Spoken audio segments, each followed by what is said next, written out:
বরকতময় স্থান ফিলিস্তিন, যেখানে অবস্থিত মুসলমানদের প্রথম কিবলা বায়তুল মুকাদ্দাস।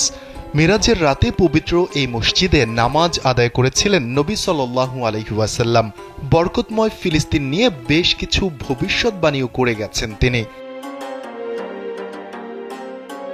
বর্তমান ফিলিস্তিন ছিল প্রাচীন বিলাদ আর শামস অঞ্চলের একটি অংশ।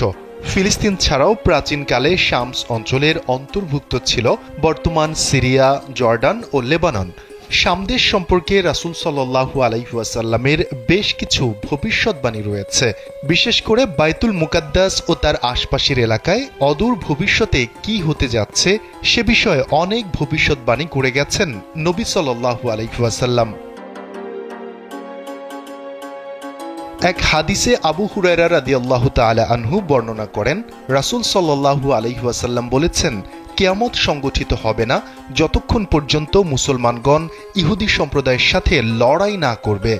মুসলমানগণ তাদেরকে হত্যা করবে, ফলে তারা পাথর বা বৃক্ষের আড়ালে আত্মগোপন করবে। তখন পাথর বা গাছ বলবে, হে মুসলিম, হে আল্লাহর বান্দা, এই তো ইহুদি আমার পশ্চাতে, এসো তাকে হত্যা করো।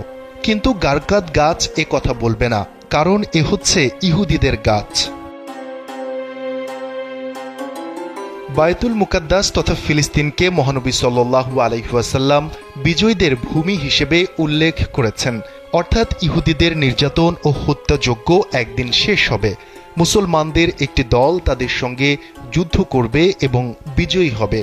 হযরত আবু উমামা রাদিয়াল্লাহু তাআলা আনহু থেকে বর্ণিত, রাসূল সাল্লাল্লাহু আলাইহি ওয়াসাল্লাম বলেন, আমার উম্মতের একটি দল সত্যের ওপর বিজয়ী থাকবে, শত্রুর মনে পরাক্রমশালী থাকবে।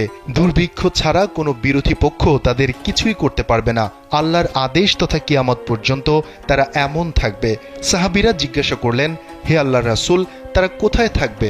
রাসূল সাল্লাল্লাহু আলাইহি ওয়াসাল্লাম বলেন, তারা বাইতুল মুকাদ্দাস এবং তার আশপাশে থাকবে। উম্মতের মধ্যে একদল বিশেষ শ্রেণীর লোক থাকবে যারা সত্যের পথে লড়াই করতে থাকবে, তাদের সঙ্গে আল্লাহর সাহায্য থাকবে। তারা সত্যের পক্ষের সংগ্রামকে কিয়ামত না আসা পর্যন্ত অব্যাহত রাখবে, কেউ তাদের কোনো ক্ষতিও করতে পারবে না। হাদিসে ভাষ্যমতে এ দলটি শাম দেশ অঞ্চলে অবস্থানকারী হবে।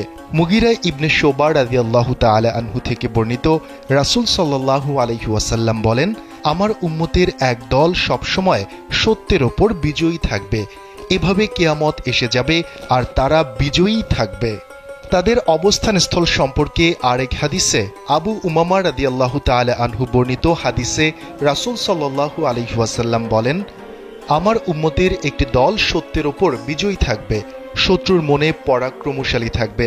দুর্ভিক্ষ ছাড়া কোনো বিরোধী পক্ষ তাদের কিছুই করতে পারবে না। আল্লাহর আদেশ তথা কিয়ামত পর্যন্ত তারা এমনই থাকবে।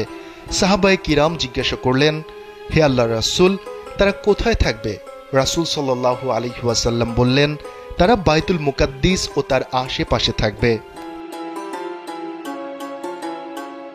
শাম একসময় মুসলমানদের আশ্রয়স্থল হবে। সেখানকার দামেস্ক নগরীর পার্শ্ববর্তী গোত নগরী তাদের সেনা ছাউনি হবে।